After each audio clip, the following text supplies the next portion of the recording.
I keep hearing this this term is like hypersensitive, steroid user, and I'm like, that's bullshit. And it probably isn't bullshit. You're probably going to tell me why it's not bullshit, but I hate that saying because I think people use it as a crutch. Like you'll see a guy who's like done some steroids, but doesn't eat properly. He trains like shit. And then he'll point to someone like me or another pro and be like, oh, he must be a hypersensitive, user. And I'm like, no, it's because your diet sucks and your training sucks. Yeah. So I just really, really hate this term. And I'm hoping you're telling me that it's false, but I know you're not gonna. But how I'll explain this is basically obviously your liver metabolizes compounds. And we were speaking about the half-life and the elimination and all that. On a genetic level, so again, to try and make this simple, you have these enzymes in your liver called CYP450s, cytochrome 450 enzymes. Now, these enzymes, from a chemistry perspective, do stuff that we could never do in labs. Like our body is capable of doing some transformations to chemical molecules that defy what we are able to do physically within a lab. Okay. How those enzymes work is that they either, change the structure of the compound. So, for example, aromatase is a CYP450 enzyme. Okay. And that converts testosterone to estrogen. Yeah. So you have other CYP enzymes that can oxidize testosterone. It can, change the structure of testosterone. And by changing the structure, now it's able to be excreted from the body. Okay. On a genetic level, you can have people who are either, fast metabolizers, meaning that their CYP enzymes operate at a faster rate compared to a normal individual. Mm-hmm. So in that case, a fast metabolizer is metabolizing testosterone really fast and getting it out of their body. So you can see that someone potentially could take, I'll get to this now in a second. I'll explain. A slow metabolizer is someone then whose CYP enzymes are operating at a slower rate, so the compound stays in their body longer. Okay, so it's more beneficial. So on a muscle building perspective, it would be more beneficial because it means that, and I've seen this with blood work, you can have two individuals who are natural, who are starting their first steroid cycle, and say they choose 300 milligrams as their starting dose of testosterone. Yeah. You'd get the two of them to get their blood work done at the 6-week mark, when everything stabilizes.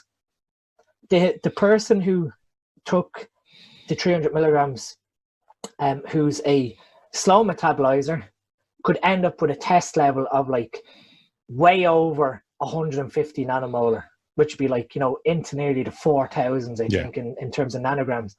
Yeah. Whereas your fast metabolizer could take the same dose and end up with a level of, say, 60 nanomolar, which is, maybe 2,000. So you now have this, slow metabolizer with a compound staying in their system longer. And provided they have favorable genetics, potentially they may need less compound than the fast metabolizer. And that's sort of where you can see, non-responders, because someone could be metabolizing the compound where they think they're taking a certain dosage, and it's not hitting the peak that it should be. And that, that's sort of provided that whatever gear they're taking is exactly dosed as well. Because I was just going to ask you that. So basically the guy that has fast clearance, and I'm just going to use simplistic terms, forgive me if they're wrong, but the guy who has fast clearance, he's got to take more. If he takes more, does he equal the guy with slow clearance? Again, it depends on their blood work and monitoring what happens. But in theory, if you know your genetics, a fast metabolizer is potentially going to need slightly more compound to be on par to someone who has normal genetics. No, I understand that, but can he equal his? And I know it's obviously not a definite answer, but hypothetically or theoretically, can he equal the slow metabolizer's gains if he takes a little more? Yes, he would, because again, you're sort of the slow metabolizer, the compound remains in the system longer. So there's more chance for androgen receptor activation. Whereas the fast metabolizer, the compound's getting cleared before it can act at the receptor. You know what you just did? Metabolizer. What? You just gave me an excuse to tell people why I take so much shit. I'm a fast metabolizer, as I have to. The doctor said so.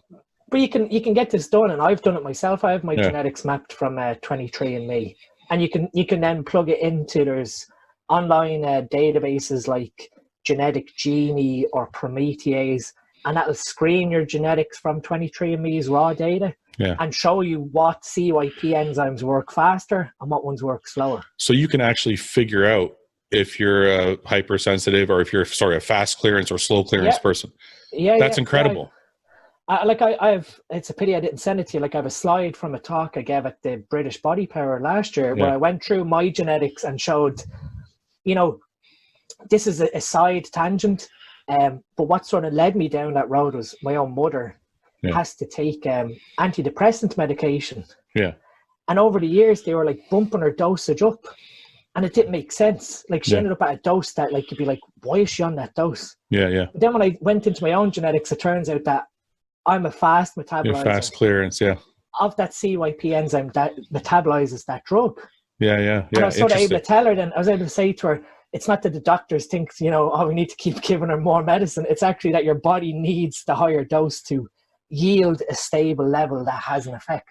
So when you do those tests, does it tell you what the normal range is? There, again, forgive me if I'm speaking in simplistic terms, but is there a normal range for your CYP that they'll tell you?